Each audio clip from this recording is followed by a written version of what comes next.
answers covered to the election. For more, I'm joined by John Brennan, the former director of the CIA and an MSNBC senior national security analyst. Boy, it sounded like a direct question in this room the other day on Sunday at Meet the Press. Did this get included in the president's written responses to Robert Mueller? And it said we had negotiations with the Moscow deal all the way through to the end of the election.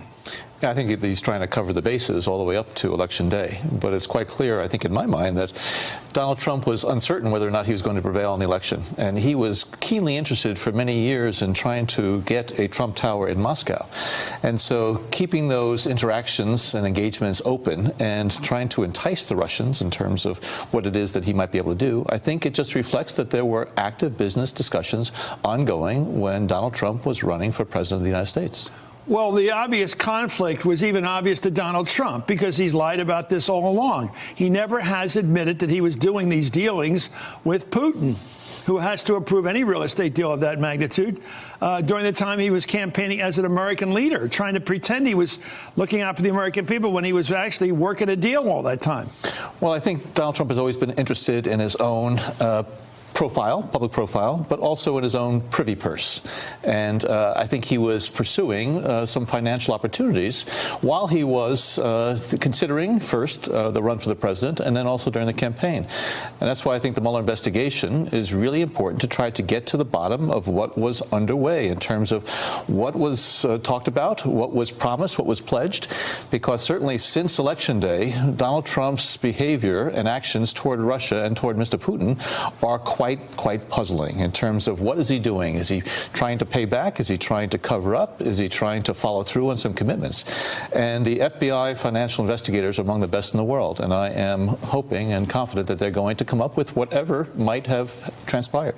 Every time we see the president with Putin is smirking. He's smirking all the time. And he's a cold customer, very cold. And I get the sense that he knew everything we're talking about. His intelligence people informed him that Trump was trying to get a deal on the tower, a skyscraper in Moscow, in which he was going to allow him having a penthouse suite for $50 million worth. All the time he's watching Trump campaign and deny all the time that he was working such a deal. He knew Trump was lying to the American people. Yes, and it's quite clear that Mr. Putin knows a lot more than the American public knows about what Mr. Trump has done and said vis-a-vis Russia. The 2-hour one-on-one conversation that Mr. Putin had with Mr. Trump in Helsinki, there's still not been a readout that Mr. Trump has given to his national security team. And so I think over the course Here he is smirking again. I'm sorry, Mr. Director. He smirks every time he gets in a room with a guy. Well, there's some type of special rapport relationship between the two of them. And I think Mr. Putin, who is an exceptionally well-trained KGB officer, an intelligence officer, I think has exploited and has cultivated this relationship and now is taking full advantage of it. Would Trump be behaving any differently right now in terms of public policy toward Russia if there weren't compromise? If there were compromise? I don't know the answer to that question. I don't. Doesn't he act like a guy that's been taken? He acts like he has something, an ulterior motive that is not apparent. And again, whether or not he is trying to cover up something, whether he is fearful of what Mr. Putin might do, but it doesn't make any sense because the national security establishment is very much critical of Mr. Trump's policies toward Russia. Even the Republican senators that were abandoning him with this recent vote in the Congress, rather than relax the sanctions on Mr. Deripaska, a number of Republicans said, no, that's not the right thing to do. So why is he doing this at such a political cost within his party, within the national security environment? It's really quite unclear. Well, Donald Trump Jr. is also playing down the family's Moscow project and his part in it. Let's watch.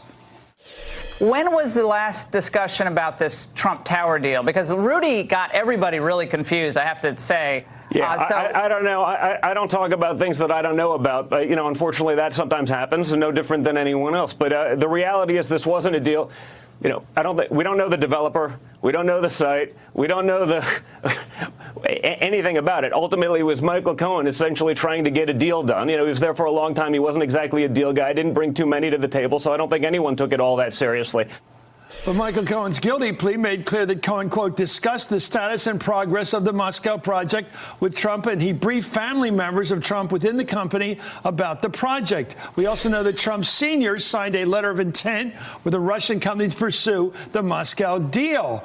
And I guess the question is it possible that the family didn't even know this, that Cohen was out there as a lone rider cutting these deals, who's now, of course, being dumped by the Trumps? Well, I find it hard to believe that Cohen would have went out on a limb when he was such a part of the Trump, syndicate at that time.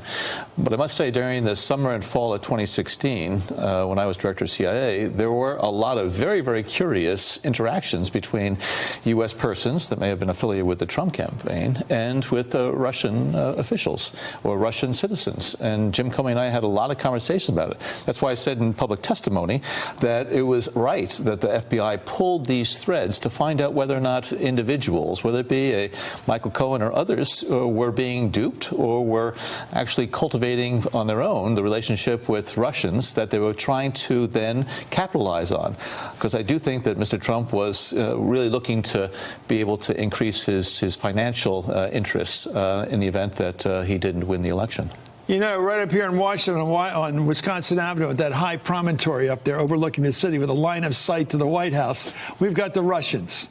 We got the resident Shura up there. What are they saying, in your sense?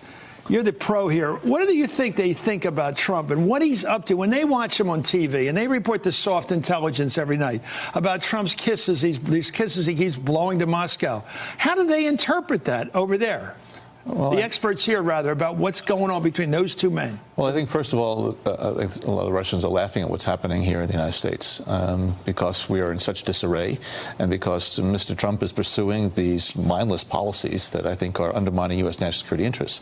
So even though Mr. Putin has not achieved his objective of getting sanctions totally removed, I think what Mr. Trump is saying, dissolution of NATO, other types of things. Getting rid of NATO seems to be like a dream, like a high school kid's crush dream. You're going to get rid of the greatest bulwark against us since '47? Beyond their wildest expectations that an American president would be saying this about the world's greatest alliance that has kept this country and Europe free and safe over the last 70 years. But also the reckless announcement about pulling our troops out of Syria and other types of things that he is doing. It's just playing into Moscow's hands. So I do think that they are continuing to react to all of the pivots that Mr. Trump is making. Is he loyal? Is who loyal? Trump. To himself. The country. To himself, he is. Thank you very much. John Brennan, former director of the CIA and an expert all his life in defending this country. Hey there, I'm Chris Hayes from MSNBC. Thanks for watching MSNBC on YouTube. If you want to keep up to date with the videos we're putting out, you can click subscribe just below me or click over on this list to see lots of other great videos.